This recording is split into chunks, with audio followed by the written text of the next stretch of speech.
තෙරුවන් සරණයි ආදරණීය සෙනෙහබර මගේ පින්වතුනි. අද අපි ඔබට කතා කරන්න හදන්නේ ආදරය රකින්න පුළුවන් පිරිමියෙක් වෙන්න. ආදරය රකින්න පුළුවන් ස්වාමිපුරුෂයෙක් වෙන්න. ආදරය කියලා කියන්නේ ගැහණියෙකුට විතරක් සීමා වෙච්ච එකක් නෙමෙයි. ගැහණියටයි පිරිමියටයි දෙන්නටම ආදරයේදී අවබෝධයක් තියෙනවා. සමහර වෙලාවට තමන්ගේ ගෙදර ඉන්න බිරිඳගෙන් ඕනෑපාකම් විසඳගෙන රටවට යන කොච්චර තාත්තලා ඉන්නවද? කොච්චර මහත්තුරු ඉන්නවද? තමන්ගේ බිරිඳගේ ජීවිතයට ආදරය දෙන්න බැරි පිරිමියෙක් වෙන්න එපා කිසිම දවසක. සමහර වෙලාවට කතාවක් තියෙනවා. මේ කතාව තමයි ගොඩක් අය ජීවිතේ කරගෙන තියෙන්නේ. පිරිමි කෙනා කුඹුරට බැහැලා මඩ හොදගත්තම රජකමටත් සුදුසුයිලු. ඒකෙන් බුද්ධාගමේ උගන්වන්නේ නැහැ. කාමයෙන් රාගයෙන් ජීවිත තෙත් කරගෙන ගෙදරට බ්‍රහ්මෙක් වගේ එන්න කියලා. තමන්ගේ හදවතට තට්ටු කරලා අහලා බලන්න. ඔබ ඔබේ බිරිඳට ආදරය කරන ස්වාමිපුරුෂයෙක්ද?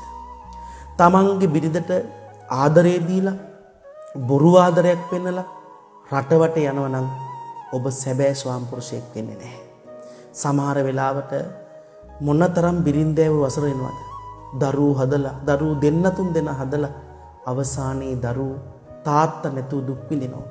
සමහර වෙලාවට අපි දන්නවා ඉස්සර වැඩිම නඩු ඉඩම් නඩු. දැන් වැඩිම නඩු දික්කසාද නඩු. දරුවොත් එක්ක අම්මා මේ කූඩුවේ තාත්තා අනිත් කූඩුවේ. ඇයි ඔබේ හදවතට ඒ අතාර්ථවාදී ධර්මයේ තේරෙන්නේ නැත්තේ? අද අපි ඔබට කියන්නේ තමන්ගේ බිරිඳ තමන් එක්ක ආදරෙන් ඉන්නකොට ඒ පවුල් විනාශ කරන්න එපා. ඒ පවුල් කඩා ගන්න එපා. සමහර වෙලාවට ගෙවල් වල දරුවෝ ඉස්සරහා බීලා ඇවිල්ලා තමන්ගේ බිරිඳට අනේකෙට බඩ දෙන තාත්තලා ඉන්නවා. තමන්ගේ දරුවෝ ඉස්සරහා බිරිඳට අත උස්සන මහත්තුරු ඉන්නවා. ජීවිතේ කවදාකවත් එක කරන්න එපා.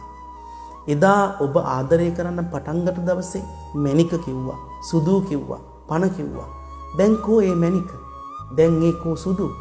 ඒ රත්තරන් කෝ? ආපහු ඔබේ ජීවිතයට ආදරය අරගෙන එන්න.